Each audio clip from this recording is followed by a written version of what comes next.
इतरे तक माता जने बीमार हुंदी हुई गुरु रामदास साहब के पैसा न हुंदा पेंजे माता जो इलाज कराए। एडी गुरबत गुरु साहिबन भी असा वांगुरु दुख दिठन, लेकिन उन्होंने दुखन में कने परमात्मा के डोरापो कोन दिनो, मैणो कोन दिनो। तो गुरु रामदास साहब के एकड़े डी माता छोला दिना, बेटा विकणे अच। त रावी नदी वहंदी अगे लाहौर जे शहर जे विचो विच।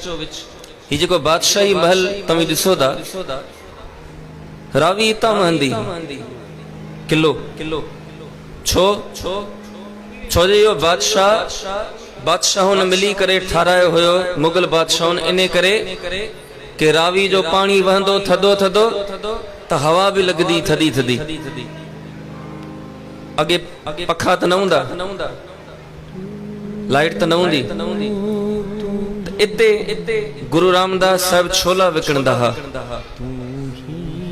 हिकड़े डी वण जे हेठां छोलन जो थाल रखी वेठन। कुछ साधु तप करण वारा, सिमरन करण वारा उते आया स्नान करण। उन्होंने स्नान कयो। ताके पान खबर है जेके स्विमिंग पूल में वेंदा हुंदा,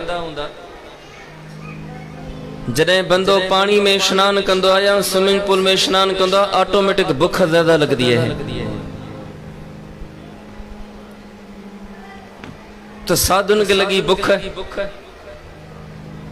तो डिठो भाई हिकिड़ो ॿार वेठो आहे वण जे हेठां, छोलन जो थाल खयो। साधु आया, गुरु रामदास सच्चे पातशाह ने तके करे चवंदा आहिनि छोला खाराईंदे? चवंदो हा। साधु चवंदा आहिनि पैसा कोन दी।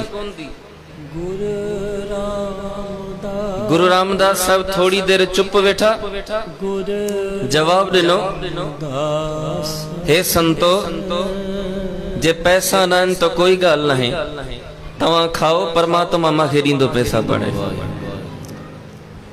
हाँ गुरु रामदास साहब के लगे के थोड़ा खाइंदा, पर साधु हुआ 6-7 थाल छोलन जो भरल भुख ते होया। जिया थाल नहीं न पूरो जो पूरो थाल खाई विया, खाली करे विया।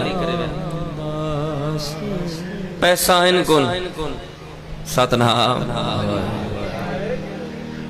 थाल खाली दियो। जने गुरु रामदास साहब खाली थाल खणी करे वञन पिया, मोकलाए उन्हनि खां, तो उन्हनि आसीस ॾिनी आहे। कहिड़ी आसीस? गुरु रामदास साहब जे सिर ते हथ रखी करे चवंदा आहिनि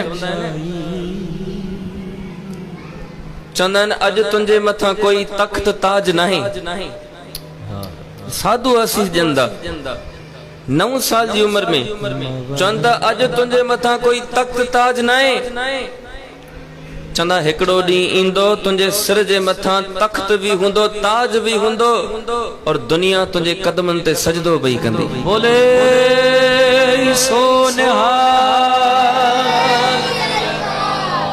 साहिब के आसीस ॾिनी और गुरु रामदास साहब घर अचिया।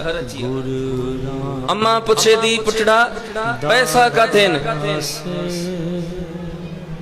चवंदा साधु आया, भुख लगी उन्हनि खे,